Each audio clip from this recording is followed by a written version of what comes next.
So chapter 4 is about supply under GST.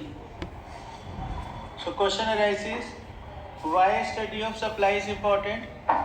Because GST is a tax which is levied on supply of goods and services. Now before the GST era, there were different type of taxes which were levied on different type of events. For example, excise duty was levied on manufacturing of goods in India. Custom duty was levied on import and export of goods into India. VAT was levied on sale of goods within the state. Central sales tax was levied on inter-state sale of goods. Service tax was levied on supply of services. So all these taxes are now merged and brought under the concept of GST. So it is very important to understand the meaning of supply. So supply includes not only manufacturing, not only import and export of goods, but also sale of goods and also provision of services.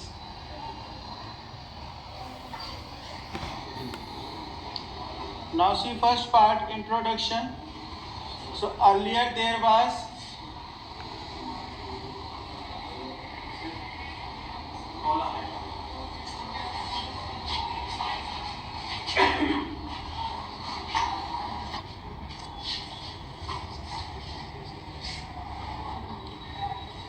पहले जैसे कि VAT act था जिसमें cell of goods पर VAT लगता था, तो उसमें एक कंसेप्ट मैंने बताया पहली क्लास में, input VAT and output VAT. जो आप परचेज पर इनपुट वैट देते थे वो आपका सेल के आउटपुट वैट पर एडजस्ट हो जाता था।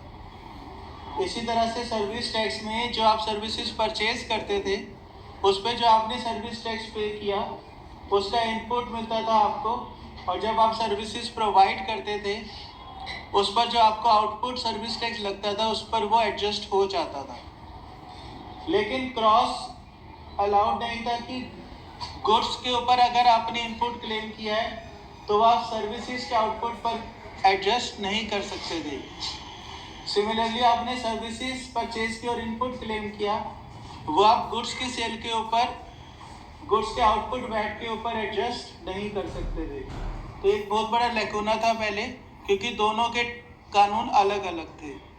अब क्योंकि गुड्स और सर्विसेज को मर्ज कर दिया और जीएसटी बन गया, तो अब कोई फ़र्क नहीं पड़ता, चाहे आप परचेज करो गुड्स की, चाहे आप परचेज करो सर्विसेज की, दोनों की इनपुट जीएसटी जो आपका है वो आप अपनी सेल कर रहे हो गुड्स की उस पर भी एडजस्ट हो सकता है, या फिर आप सर्विसेज प्रोवाइड कर रहे हो उस पर भी एडजस्ट हो सकता है। मतलब गुड्स और सर्विस पे अब कोई डिफरेंस नहीं रहा। दिस इज क्लियर ना? तो हर एक लॉ के अंदर टैक्सेबल इवेंट डिफाइन करना जरूरी है, जिसको हम कहते हैं चार्जिंग सेक्शन, क्योंकि गवर्नमेंट टैक्स तभी लगा सकती है जब कोई चार्जिंग सेक्शन हो जो गवर्नमेंट को पावर देता हो कि वो टैक्स लगाएगी। तो जब टैक्स लगाने की पावर गवर्नमेंट के पास आती है तो उसे डिफाइन करना होता है टैक्सेबल इवेंट क्या होगा। तो वो टैक्सेबल इवेंट जीएसटी में क्या है? Supply of goods and services. तो इसलिए बहुत इंपॉर्टेंट है हमें समझना कि सप्लाई किसे कहेंगे। तो इसमें देखो,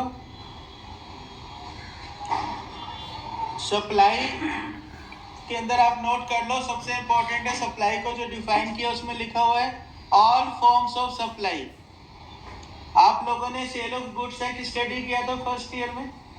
सेल ऑफ गुड्स एक्ट में सेल ऑफ गुड्स कब कंप्लीट होती थी? सेल ऑफ गुड्स के कंपोनेंट क्या है कॉन्ट्रैक्ट के?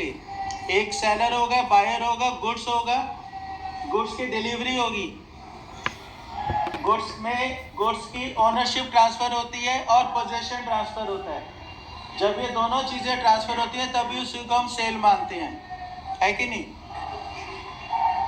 तो सेल ऑफ गुड्स एक्ट में लिखा हुआ है क्लियरली, मूवमेंट होनी चाहिए गुड्स की और पोजेशन होनी चाहिए और ओनरशिप ट्रांसफ़र होनी चाहिए।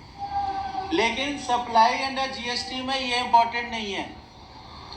सप्लाई में यहाँ पर अगर आप मैन्युफैक्चरिंग करते हैं वो भी कवर्ड है, आप गुड्स की मूवमेंट करते हैं विदाउट ट्रांसफ़र ऑफ ओनरशिप वो भी कवर्ड है,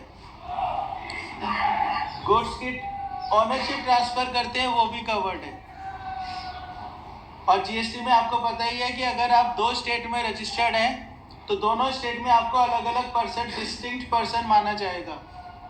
जिसका मतलब क्या है, अगर आप एक फैक्ट्री से गुड्स को ले जाते हैं अपने ब्रांच के पास दूसरी स्टेट में, तो वैट एक्ट में उस पर कोई वैट नहीं लगता था। लेकिन यहाँ पर जीएसटी में क्योंकि दोनों डिस्टिंक्ट पर्सन हैं तो इसको एक सप्लाई माना जाएगा और इस पर आपको जीएसटी पे करना होगा। तो बहुत इंपॉर्टेंट चेंज हुआ इस लॉ में, अंडरस्टूड। तो सप्लाई में एक पर्सन से दूसरे पर्सन के पास गुड्स की मूवमेंट होती है, डिलीवरी होती है, वही एक बेसिस है यहाँ पर। लेकिन उसमें दो चीज़ें और ध्यान में रखनी है कि सप्लाई आपकी in the course of business हो या in the furtherance of business हो, बिजनेस करने के लिए की गई हो। और दूसरा उसमें कंसिडरेशन होना जरूरी है कि जो आपने सप्लाई की उसके बदले में कुछ पैसा आपको मिलेगा। लेकिन कुछ केसेस में उन्होंने विदाउट कंसिडरेशन भी सप्लाई को कवर किया, जैसे कि अभी एग्जांपल दिया मैंने फैक्ट्री से लेके ब्रांच तक, उसमें कोई कंसिडरेशन तो आएगी नहीं।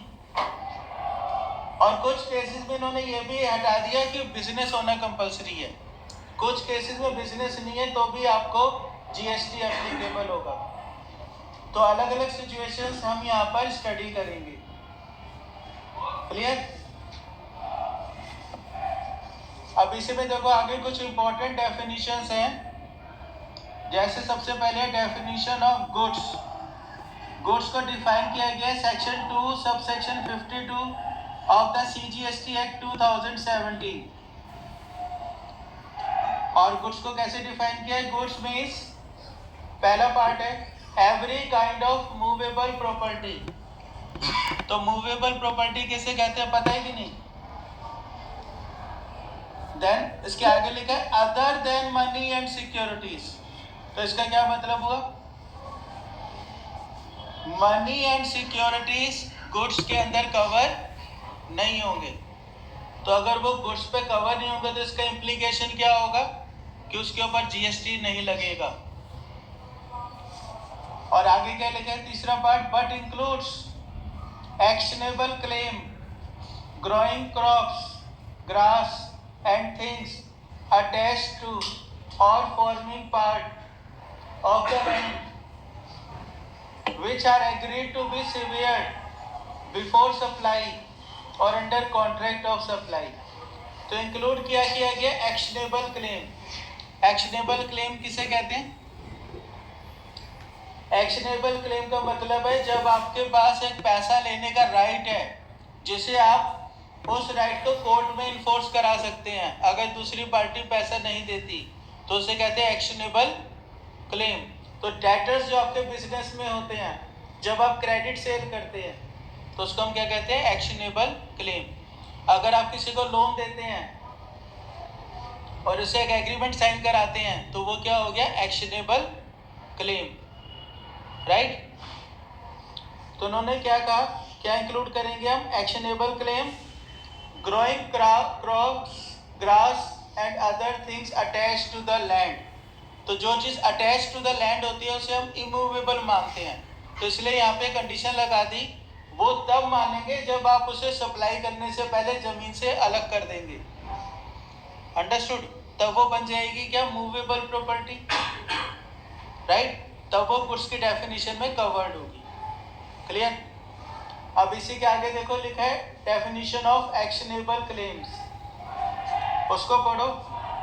Section 2 subsection 1 of CGST Act provides definition of actionable claims।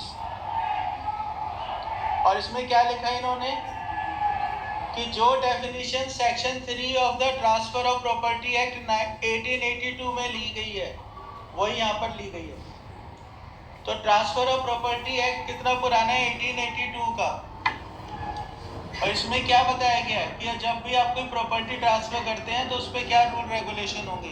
Property से वहाँ पे मतलब है इमूवेबल प्रॉपर्टीज, तो वहाँ पर डिफाइन किया गया सेक्शन 3 में एक्शनेबल क्लेम। अब उसको पढ़ लेते हैं। Actionable claim means a claim to any debt other than a debt secured by mortgage of immovable property or by hypothecation or pledge of movable property or to any beneficial interest in movable property not in the possession either actual or constructive of the claimant which the civil courts recognize as affording grounds for relief whether such debt or beneficial interest be existent, accruing, conditional or contingent। इसका क्या मतलब हुआ? पहले तो उन्होंने सीधा कहा कि एक्शनेबल क्लेम का मतलब है claim to any debt, claim to any debt, जहां पर आप क्लेम करते हैं कि आपको पैसा लेना है या देना है। Other than a debt secured by mortgage of immovable property, ये पढ़ा होगा आपने मॉर्टगेज। मॉर्टगेज कॉन्ट्रैक्ट एक्ट में आया था, नहीं पढ़ा? तो मॉर्टगेज आपका ट्रांसफर ऑफ प्रॉपर्टी एक्ट में भी है। There are 6 type of mortgages. Basically ये सब जमीन का या बिल्डिंग का होता है मॉर्टगेज, राइट? अलग अलग तरीके के होते हैं, तो उसको हम एक्शनेबल क्लेम में नहीं जोड़ेंगे। फिर आगे क्या लिखा है? हाइपोथिकेशन और pledge of movable property. Hypothecation और प्लेज में क्या डिफरेंस है? प्लेज का मतलब होता है गिरवी रखना, जैसे सोना गिरवी रखते हैं लोग, तो उसमें आपकी फिजिकल पोजीशन देनी पड़ती है दूसरी पार्टी को, लेंडर को। और हाइपोथिकेशन में फिजिकल पोजीशन नहीं जाती, सिर्फ आपका एग्रीमेंट होता है। ये नॉर्मली बिजनेस में स्टॉक का होता है, बस आपको कंडीशन होती है बैंक आपके स्टॉक को हाइपोथिकेट करके आपको ओवरड्राफ्ट फैसिलिटी या कैश क्रेडिट लोन देता है। बस कंडीशन यही होता है कि आपको मिनिमम वैल्यू का स्टॉक अपने पास हमेशा मेंटेन करना है, ठीक है? तो ये क्या करें, उसको भी हम एक्शनेबल क्लेम नहीं मानेंगे। फिर आगे इन्होंने एक चीज और ऐड कर ली इसमें, any beneficial interest in movable property not in the possession, या आपका किसी मूवेबल प्रॉपर्टी में कोई इंटरेस्ट है जो कि बेनिफिशियल है आपके लिए, चाहे वो पोजीशन में हो या ना हो, और चाहे आपका इंटरेस्ट एग्जिस्टेंट हो या एक्रूइंग हो या कंडीशनल हो या कंटीजेंट हो, उससे कोई फर्क नहीं पड़ेगा। तो ये क्लियर है डेफिनेशन ऑफ एक्शनेबल क्लेम। अब इसमें आगे इन्होंने एक चीज और गिवन है कि आपको एक शेड्यूल 3 मिलेगा आगे। शेड्यूल 3 में वो एक्टिविटीज बताई हैं जिनको ना तो सर्विसेज की सप्लाई माना जाएगा और ना ही गुड्स की सप्लाई माना जाएगा। इसका मतलब उन पर जीएसटी नहीं लगेगा। तो उन्होंने आगे ये कहा कि जो एक्शनेबल क्लेम्स हैं वो आपके शेड्यूल 3 में कवर्ड है, मतलब उसके ऊपर जीएसटी एप्लीकेबल नहीं होगा, राइट? लेकिन इसमें उन्होंने जोड़ दिया गैम्बलिंग, बैटिंग और लॉटरी, ये 3 चीजें हैं, इसको सप्लाई माना जाएगा। इन 3 चीजों में कोई छूट नहीं है, राइट? तो अब समझ में आया कुछ आपको? गुड्स की डेफिनेशन गिवन है। गुड्स की डेफिनेशन में आपको सारी प्रॉपर्टीज दे दी, जो भी मूवेबल प्रॉपर्टीज हैं। क्या चीज जोड़ दी उसमें? मनी और सिक्योरिटीज। क्या चीज जोड़ ली उसमें? एक्शनेबल क्लेम्स और ग्रोइंग क्रॉप्स। लेकिन एक्शनेबल क्लेम्स को आगे इन्होंने शेड्यूल 3 में क्या कर दिया? जोड़ लिया, जिसके कारण उसके ऊपर जीएसटी नहीं लगेगा क्योंकि उसको सप्लाई नहीं माना गया, राइट? अब इसके आगे देखो इन्होंने डिफाइन किया मनी को। मनी को डेफिनेशन कहाँ गिवन है? Section 2 sub section 75 of the CGST act. Money से आप क्या समझते हो?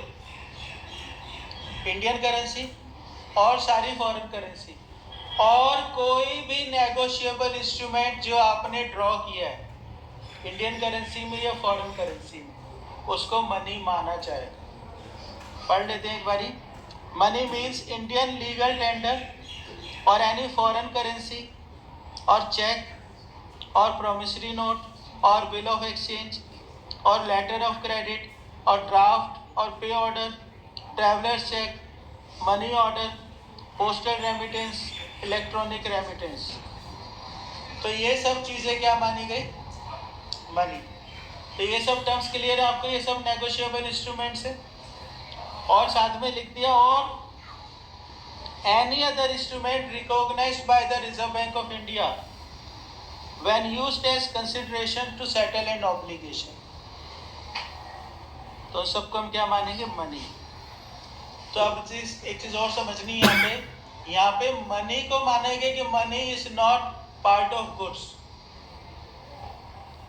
तो इसका मतलब मनी आप लेते देते हो, बैंक में जमा कराते हो, कैश निकालते हो, उसके ऊपर जीएसटी एप्लीकेबल नहीं होगा। लेकिन अगर उस ट्रांजैक्शन पर किसी की इनकम हुई है, आप एक ड्राफ्ट बनवाते हैं, एक पे ऑर्डर बनवाते हैं, तो उसमें बैंक को कमीशन देते हैं कि नहीं? कमीशन लेते हैं ना बैंक, चाहे 100 रुपये ले चाहे 50 रुपये ले। तो वो जो कमीशन है वो बैंक की इनकम है, तो उस इनकम पर जीएसटी एप्लीकेबल है, उसको सप्लाई माना जाएगा उस ट्रांजेक्शन में।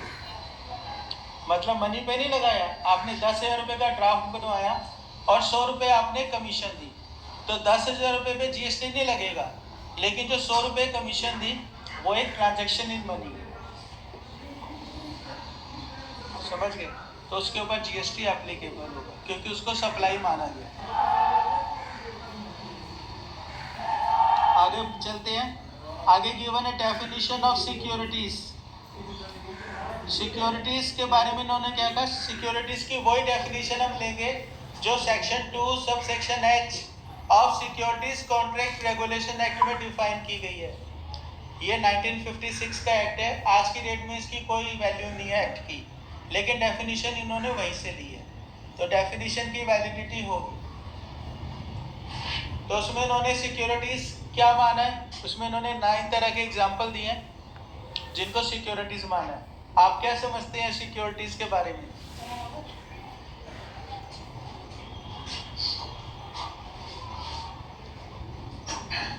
किसे कहते हैं security?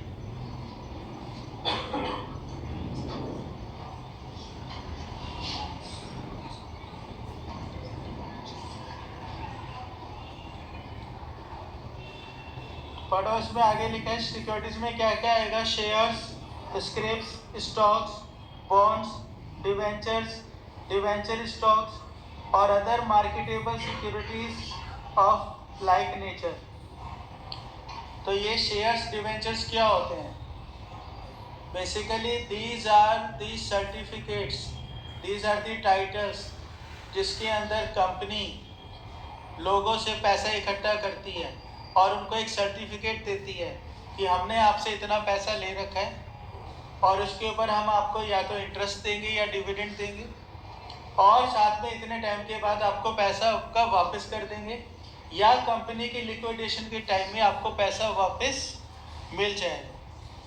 That is called security.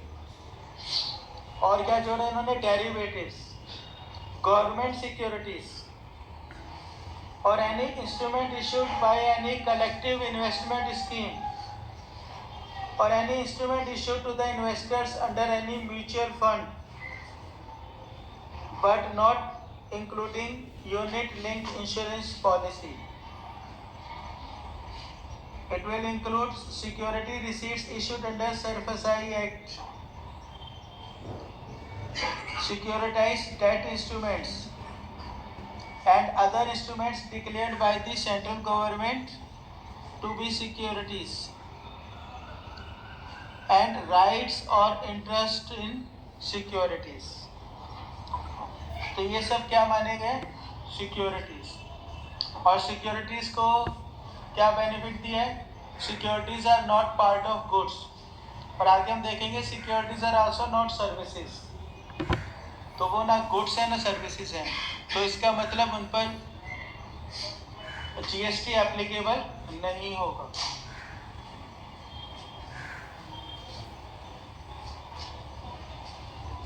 इसके आगे देखते हैं definition of service. Definition of service is given in under section 2 sub section 102. अब सर्विस की इससे ज़्यादा एब्सर्ड डेफिनेशन नहीं हो सकती. इन्होंने लिखा है service means anything other than goods money and securities. तो सर्विस मीन्स एनीथिंग का मतलब आप लोग सर्विस हो, आप गुड्स तो नहीं हो, ना मनी हो, ना सिक्योरिटी हो, तो क्या आप सर्विस हो? क्या एनिमल सर्विस है? क्या इमूवेबल प्रॉपर्टी सर्विस है? तो इन्हें यहाँ पे लिखना चाहिए था service means any activity which is carried by any person relating to some business or personal purpose. तो आगे इन्होंने डिफाइन किया but includes activities relating to the use of money. तो आगे ना वही बात, activities relating to the use of money and its conversion by cash or by any other mode from one form currency or denomination to another form currency or denomination for which a separate consideration is charged. तो अगर आप market में एक broker के पास जाके shares खरीदते हैं तो शेयर्स वो आपको मार्केट से खरीद के देता है, लेकिन साथ में अपनी कमीशन तो लेगा ना वो. तो वो जो कमीशन है वो ट्रांजैक्शन रिलेटिंग टू सिक्योरिटी होगी, राइट? और उसके ऊपर फिर जीएसटी एप्लीकेबल होगा. क्लियर? तो सर्विसेज में क्या इंक्लूड नहीं है? Goods money securities. क्या इंक्लूड है? Activities relating to use of money, conversion of money for which separate consideration is charge, और उसके अलावा anything.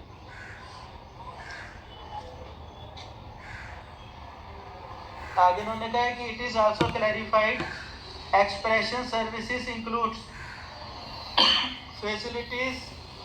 facilitating or arranging transactions in securities. This is clear?